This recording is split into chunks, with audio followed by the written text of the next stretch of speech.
Dominique Peduzzi, président de la communauté de communes des Ballards des Hauts-de-Vosges. On vient de vivre la dernière réunion de la Comcom de l'année.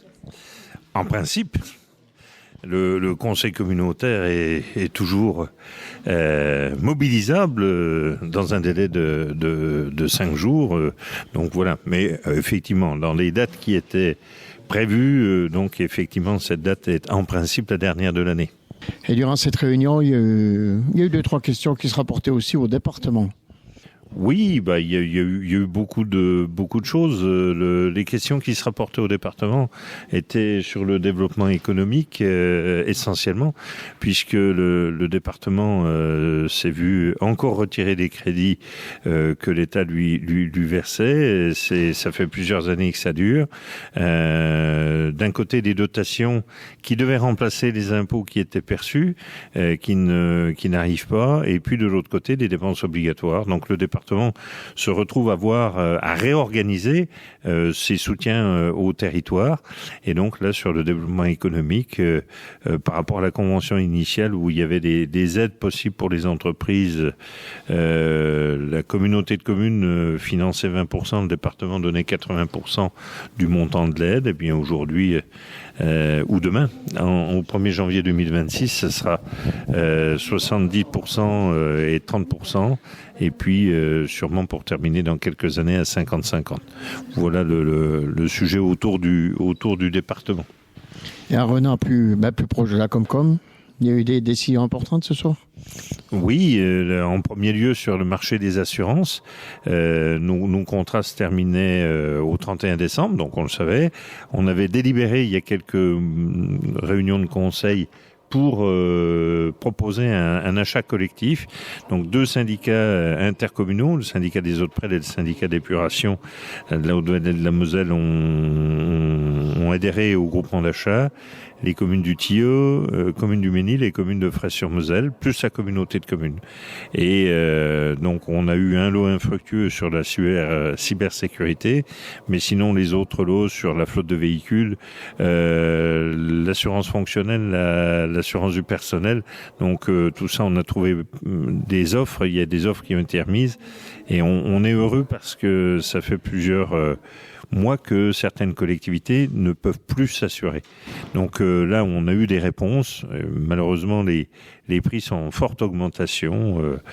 Ça va de 20 à plus de 50% en fonction des dossiers et des collectivités. Donc voilà, on sera assuré et on sera assuré plus cher avec des contrats qui seront moins bien couverts. Mais c'est malheureusement pour les collectivités depuis quelques mois, c'est des difficultés. C'est déjà très important, les assurances, quand même. On ne peut pas vivre sans. Alors, on ne peut pas vivre sans assurance, ne serait-ce que la protection de nos bâtiments, la flotte de véhicules. Et on a vu en 2025, plusieurs collectivités avaient arrêté des transports d'élèves et avaient arrêté d'utiliser leur flotte de véhicules parce qu'ils étaient plus assurés. Donc voilà, ça ne sera pas le cas pour la communauté de communes. Il me semble qu'il y a une question aussi qui se rapportait au PETR. Oui, alors ce pays de remiremont, c'est une convention. L'agent de la piste multi-activité est un agent qui, en hiver et en automne, a un peu moins de travail sur la piste multi-activité. Et donc, le PETR l'a formé pour passer son permis poids lourd. Il l'a eu. Et donc, l'idée, c'est de passer une convention. Et si jamais dans certaines conditions ou circonstances, on a besoin d'un conducteur poids lourd, c'est une flèche nouvelle à notre arc. Donc voilà, s'il est disponible, le conseil communautaire a dit oui pour le mobiliser. Et d'autres points ce soir ? Oui, alors c'était une réunion assez technique. Il y a eu beaucoup de décisions modificatives budgétaires parce que il y a des décisions qu'on a prises en cours d'année qui les nécessitaient. On en a quand même 4 ou 5 dans une réunion, donc c'est assez important. Alors c'est une réunion aussi de la fin d'année, donc on a juste beaucoup de choses, mais c'était relativement chargé. On a délibéré sur les ouvertures dominicales, puisque les communes doivent délibérer, puis après la communauté de communes doit délibérer sur ce que les communes communes ont dit. Donc ici, on a toujours décidé qu'on suivrait les communes, donc on les suit. L'eau et l'assainissement, qui était un sujet qui nous a occupés pendant plusieurs années, une loi est passée pour dire que c'était plus obligatoire mais facultatif, et de ce fait, on a entériné ce soir que les études ont été faites, que ça nous apporte beaucoup de matière et de réflexion, déjà pour ceux qui exercent la compétence actuellement, et que ça peut nous ouvrir aussi à des réflexions sur une autre organisation intercommunale, mais pas au 1er janvier 2026. Donc les communes gardent leurs compétences. Les communes, les syndicats intercommunaux, il y a des compétences qui sont même en dehors du territoire de la communauté de communes, ce qui nous aurait posé des problèmes de réorganisation. Donc voilà, on est sur des choses qui sont fiables, mais on a eu tout un état des lieux du réseau d'eau, des réseaux d'eau potable, des réseaux d'assainissement, des stations d'épuration. Donc on a de quoi, on a de la matière pour travailler sur les années qui viennent. Donc pour le moment, on va finir l'année tranquillement avant d'attendre le mois de janvier pour recommencer les réunions? Oui, alors finir l'année tranquillement pour le conseil communautaire, mais pour les agents de la communauté de communes d'un côté, et puis pour les élus qui sont dans l'exécutif, le boulot commence. Une fois que les délibérations sont prises, il faut qu'on informe, qu'on enregistre les délibérations, qu'on informe les gens qui sont concernés, qu'on diffuse un certain nombre de conventions, voilà. Donc le boulot, non, il y en a plein pot, pardon.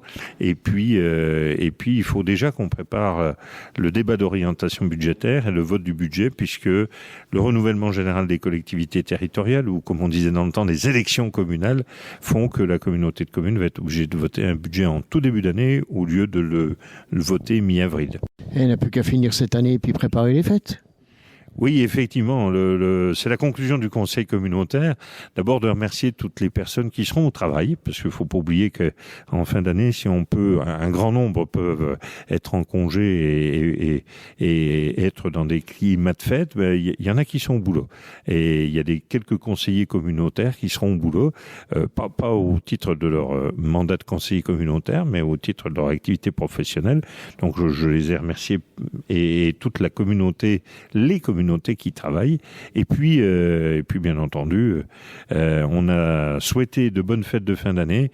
Et je vais profiter du micro qui m'est tendu pour le souhaiter aux bénévoles de l'association Radio des Ballons, et puis à tous les auditeurs, parce que c'est une radio qui est très écoutée. Donc tous mes vœux pour que ces moments de fête se passent dans les meilleures conditions à tout le monde. Et puis on verra l'année prochaine ce qu'on a souhaité. Merci. Merci.